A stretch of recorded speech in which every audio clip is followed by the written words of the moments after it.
Everyone, welcome back to another vlog. I hope आप सब बहुत खुश होंगे, स्वस्थ होंगे, मस्त होंगे। This is a part 6 of my US to India travel series, जिसमें मैंने अपना डेली रूटीन शेयर किया है और कुछ यमी रेसिपीज भी शेयर करी हैं। So do stay tuned till and.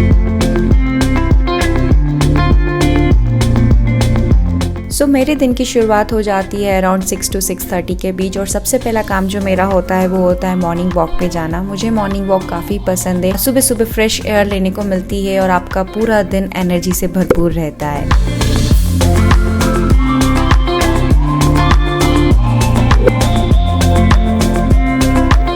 Around मेरा 40 to 45 मिनट्स की मेरी वॉक रहती है, और फिर घर पे आके वार्म मिल्क पीती हूँ, एंड उसके बाद बच्चों के उठने का टाइम हो जाता है। यहाँ पे दोनों बच्चे उठ गए हैं। एरन को यहाँ पे आके ना ये चोकोस सीरियल खाना काफ़ी पसंद आ रहा है मिल्क में, और इसके बाद मैं दोनों बच्चों को रेडी कर देती हूँ फॉर द डे, एंड खुद भी रेडी हो जाती हूँ।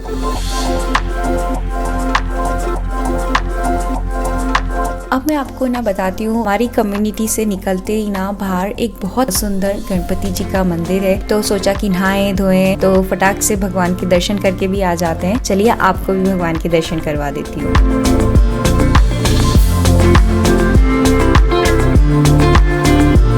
बस घर पे आने के बाद यहाँ पे तैयारी चल रही है दाल बाफले की। मैंने अपनी मदर इन लॉ से बोला था कि मुझे दाल बाफले खाना है, तो वो मेरे लिए दाल बाफले बना रही हैं, तो आपको उनके हाथ की रेसिपी शेयर करती हूँ। तो उधर एक प्लेट में मम्मी जी ने सूजी को भिगो के रखा है, और इस वाली परात में वो उन्होंने व्हीट फ्लोर लिया है, उसमें सॉल्ट डाला है, और यहाँ पे वो घी का मोन डाल रही है। घी का मोन तब तक आपको डालना है जब तक आपने हाथ में जब ये व्हीट का फ्लोर को उठा के बाइंड करते हैं तो वो बाइंड हो जाए, इतना मोन डालना है। बस यहाँ पे वो सूजी के मिक्सचर को और व्हीट फ्लावर को साथ में कंबाइन कर लिया है, एंड एक डो फॉर्म कर लिया है। पूरी से थोड़ा सा हार्ड डो लगता है इसका, एंड इसके बाद हम लोग यहाँ पे बाफले कर लेंगे। और मेरे कहने पे मम्मी जी यहाँ सबको हाय कर रही है, तो उनकी तरफ से आप सबको हाय है। सो मैं कह रही थी कि यहाँ पे हम लोग छोटे छोटे लोहे लेके, या आप जिस साइज के भी खाते हैं उस साइज के लोहे लेके बाफले घर लेंगे, कुछ इस तरीके से। और जब मम्मी जी बाफले घर रही थी, बना रही थी, उस टाइम उन्होंने गैस पे ऑलरेडी पानी बॉईल करने रख दिया था, उसमें थोड़ा सा हल्दी डाल के। जब उसमें एक बॉईल आ गया तो बस उन्होंने एक एक करके सारे बाफले उसके अंदर डाल दिए और ये बॉईल होने के लिए रख दिए। सो इनिशियल स्टेज ये वाली होती है कि वाटर में बॉईल तो आता है लेकिन बाफले अभी स्टिल नीचे रहते हैं, और लास्ट स्टेज ऐसी होती है जब बाफले भी बॉईल होके ऊपर आ जाते हैं। दैट मीन्स आपके बाफले हो गए हैं।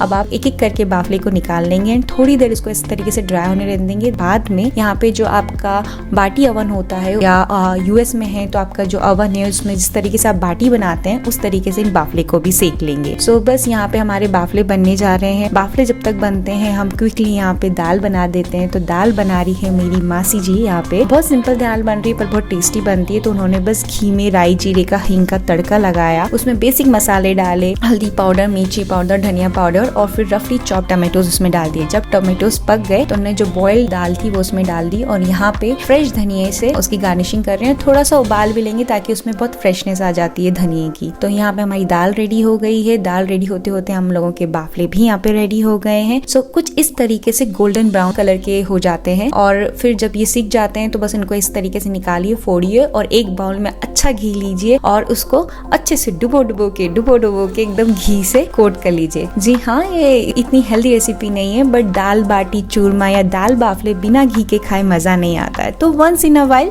चलता है। तो जब अगर आप खा रहे हैं तो तुरंत आप इसको परोसिए, या फिर आप अगर लेट खाएंगे तो आपके कैस्ट्रोल में या हॉट पॉट में आप घी से कोट करके रख दीजिए, तो ये थोड़े सॉफ्ट रहते हैं। सो यहाँ पे दाल रेडी हो गई है, बाफले रेडी हो गए। अब बारी आती है चटनी रेडी करने की। बहुत सिंपल सी चटनी की रेसिपी है, लेकिन इसके साथ बहुत टेस्टी जाती है, स्पेशली इन दाल बाफलों के साथ। तो यहाँ पे मैंने बंच ऑफ धनिया ले लिया है, जिसको मैंने अच्छे से रिंस करके चटनी जार में रख दिया है, एंड इसमें जाएगी थोड़ी सी लहसुन की कूली और ग्रीन चिली। तो अगर आप तीखा पसंद नहीं करते हैं तो थोड़ा सा सीड निकाल दीजिए। और मसालों में जाएगा रेड चिली पाउडर, थोड़ा सा क्यूमिन सीड और नमक स्वाद अनुसार। दैट्स इट, हमारी चटनी रेडी हो गई है ना सिंपल। सो यहाँ पे मेरी थाली रेडी हो गई है। चटनी, अचार, दाल, बाफले, थोड़ी सी शुगर मुझे पसंद है, और आप सैलेड में कुकुम्बर, अनियन, कुछ भी टोमेटो ले सकते हैं। सो यहाँ पर हम लोगों का लंच हो गया है डन, एंड मैं कर रही हूँ किचन को क्लीन। जब हम लोगों का लंच हो रहा था ना, तभी मैंने वॉशिंग मशीन में कपड़ों का एक लोड लगा दिया था। जब तक मेरा किचन क्लीन होगा, मैं यूटेंसिल्स अरेंज करूंगी, तब तक मेरा वॉशिंग मशीन की साइकिल भी कंप्लीट हो जाएगी। तो इस तरीके से मल्टीटास्क काम हो जाता है। एक काम करो, दूसरा काम ऑलरेडी हाफ डन हो जाता है, तो ईजी हो जाता है काम कंप्लीट करने में।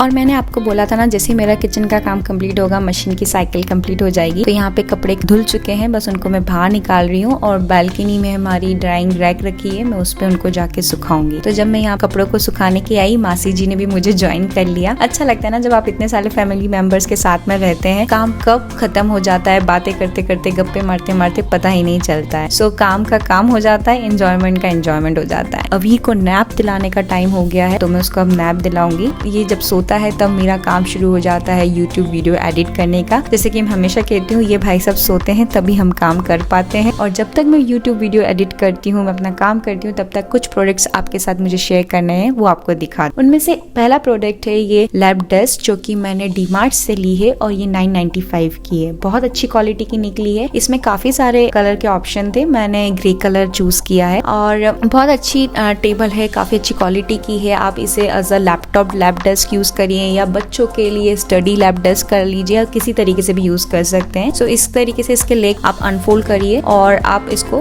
यूज कर सकते हैं। और अगर आप लैपटॉप के लिए यूज कर रहे हैं तो इसमें लेवल्स दिए हुए हैं, आप कितना स्लांटिंग पोजीशन में रखना चाहते हैं अपने लैपटॉप को, आप वो एडजस्ट कर सकते हैं। एंड जब आपको इसका यूज ना हो तब आप इसको अगेन उसके लेग को फोल्ड कर दीजिए कुछ इस तरीके से। एंड ये इजी टू स्टोर है, तो मुझे काफी पसंद आई। मैंने पुणे में अपना ऑलमोस्ट सारा काम इस पे ही किया। अगर आपको एक अच्छी लैब डेस्क चाहिए तो आप इसको ट्राई कर सकते हैं। सेकेंड आइटम जो है वो है ये भगवत गीता फॉर चिल्ड्रन।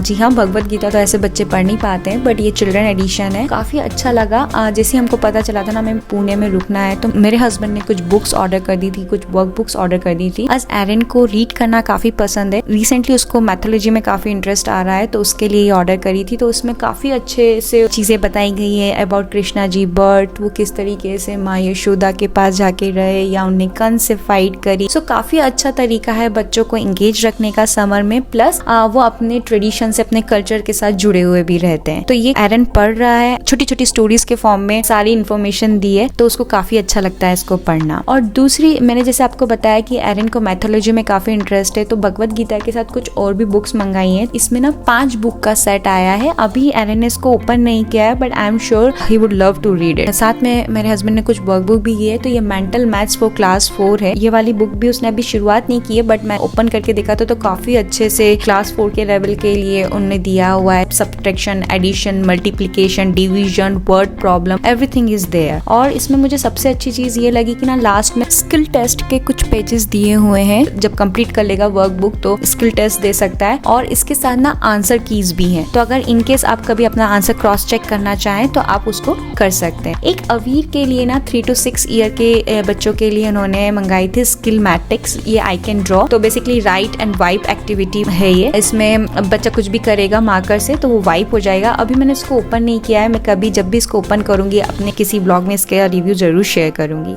बस अवीर उठ गया था, अब वो दादा दादी के साथ बाहर प्ले कर रहा है। तो और यहाँ पे मेरी हो रही है पैकिंग शुरू। यहाँ मैं कैबिन बैग पैक कर रही हूँ। जी हाँ, हम लोगों के टिकट हो चुके थे एंड जब तक आप ये ब्लॉग देखेंगे तब तक हम ऑलरेडी यूएस आ गए हैं, सेटल हो गए हैं। सो कैबिन बैग में मैं जो पैक करती हूँ वो कुछ स्नैक आइटम, जेनरिक मेडिसिन, बच्चों के साथ ट्रैवल कर रहे हैं, कुछ वार्म क्लोथ्स, और हम तीनों के एक पेयर ऑफ क्लोथ्स रखती हूँ हमेशा, ताकि बच्चों के साथ कभी भी किसी भी चीज की जरूरत पड़ जाती है। और जैसे कि मैं आपको बता रही थी, मैंने पैकिंग करना पहले ही शुरू कर दिया था। ये कुछ क्लिप्स हैं जो मैं बीच बीच में पैकिंग कर रही थी। अर्पित जैसे ही गए थे ना, उसके तुरंत बाद ही हम लोगों का पासपोर्ट आ गया था एंड टिकट बुक होने में 15 to 20 डेज लग गए। हाँ, वो टाइम हम लोगों ने पुणे में निकाला। मैं बीच बीच में पैकिंग कर रही थी। यार, ये वीडियोस मैंने बना लिए थे, बट समहाउ मुझे एडिट करने का टाइम नहीं मिल पा रहा था, तो मैं शेयर नहीं कर पाई। बट अभी हम लोग यूएस आ गए, अच्छे से सेटल हो गए एंड अब आपको ये वाले व्लॉग्स प्लस यूएस के व्लॉग्स कंटिन्यू देखने को मिलेंगे। आई होप आप उनको एंजॉय करेंगे। सो अब आ जाते हैं बैक टू रूटीन ब्लॉग पे। सो यहाँ इवनिंग का टाइम है और अब मैं बना रही हूँ पोटैटो सैंडविच। बहुत बेसिक मसाला बनाया है। सिंपल से ऑयल में मैंने हींग, जीरे, राई का तड़का लगाया एंड उसमें बेसिक मसाले डाल दिए, हल्दी पाउडर, रेड चिली पाउडर, धनिया पाउडर, अमचूर पाउडर, कड़ी पत्ता भी डाला था तड़के में एंड उसके बाद ये बॉइल्ड पोटैटो उसमें डाल दिए एंड मिक्स कर दिया। जब ये थोड़ा ठंडा हो जाएगा ना मसाला, एंड उसके बाद हम लोग सैंडविच प्रिपेयर करेंगे। साथ में मैंने धनिया नींबू की चटनी भी बना ली थी। अब इसको असेंबल करते हैं। ब्रेड के एक साइड पे मैंने चटनी लगा दिया, दूसरी साइड पे मैंने बटर लगाया। जब आप बटर लगाए ना तो मेक श्योर कि आप रूम टेम्परेचर का बटर यूज करिएगा, उससे ना स्प्रेड करने में इजी होता है। एंड इसके बाद मैंने उसमें थोड़ा सा टमाटो केचप लगाया था एंड अच्छे से स्प्रेड कर दिया।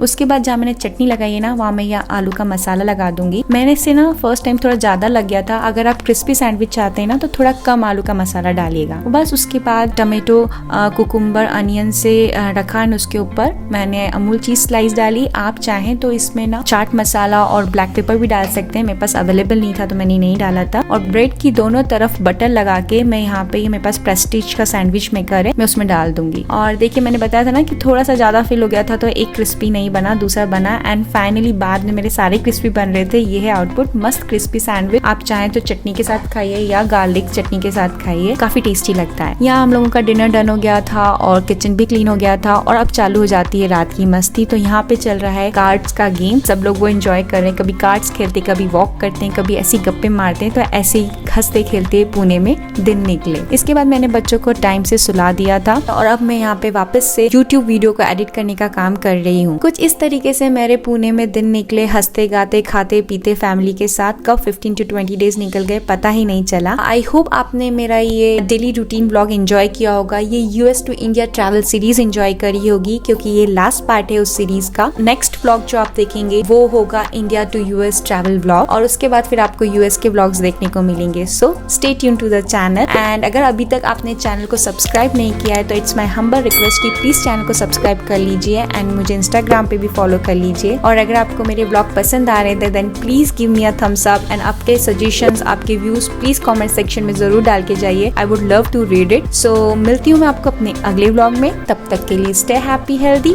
And connected. Bye bye, take care.